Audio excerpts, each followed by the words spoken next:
মাছের সরবরাহ একটু কম ভাই। মাছের দাম আগের তো একটু বাড়ছে, হালকা বাড়ছে।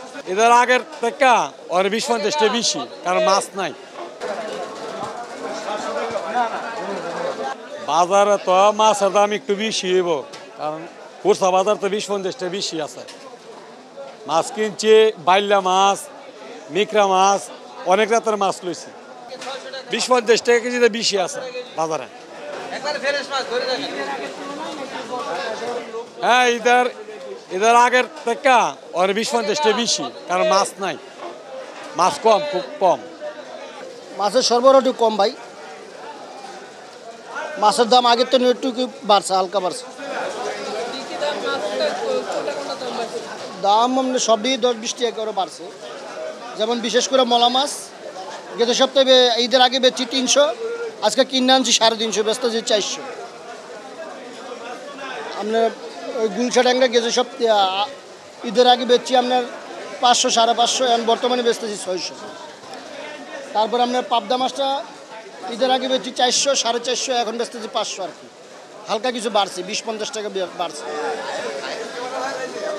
দেশি মাছ বাইলা মাছ আছে, এটা 1100 টাকা কেজি। দেশি বাইলা দাম একটু বেশি, 1100 টাকা কেজি। ঈদের আগে আপনার 1000 টাকা ছিল, এখন একটু বাড়ছে আর কি।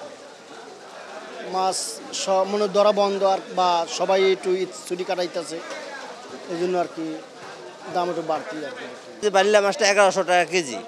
হ্যাঁ, আগে আমরা 900 টাকাতেও কিনছি। তারপরও যে সাইজ দেখলাম, মানে 1 কেজিতে মনে হয় 15-20টা হইব, অথচ আগে 5-6টাই মানে 1 কেজি হয়ে গেছে, বা আধা কেজি 700 গ্রাম হয়েছে।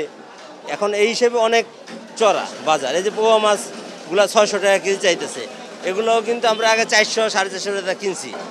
কারণ তারাই কি করব, যারা এনে বিক্রি করে তারা তো কিনেই আনে না। মাছের দাম একটু বাড়তি, এটা এখন বাড়তি হওয়া এটা কোনোই না, কারণ বর্ষাকাল, এখনও ওই পরিমাণ, এখন তো নতুন পানি, মাছও ধরা পড়তেছে না।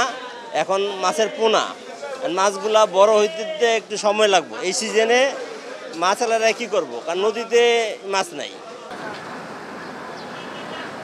এখন একটু ঠান্ডা, কারণ অনেকে ছুটিতে এখনো আসে নাই, এই জন্য এখনো বাজার ঠান্ডা চলতেছে। আশা করতেছি রোববারের পরে হয়তো মোটামুটি কিছুটা গরম হইতে পারে। দাম ঈদের পর থেকে, ঈদের আগে যেমন ছিল এখনো তেমনই আছে, কিছুটা হয়তো কমছে আর কি, 10-20 টাকা কম আছে। না, বাড়ে নাই, ঈদের আগে যেমন ছিল তেমনটাই আছে আর কি। শুধু ব্রয়লারের রেটটা কিছুটা কমছে ঈদের আগের তুলনায়, সোনালি আগের মতোই আছে।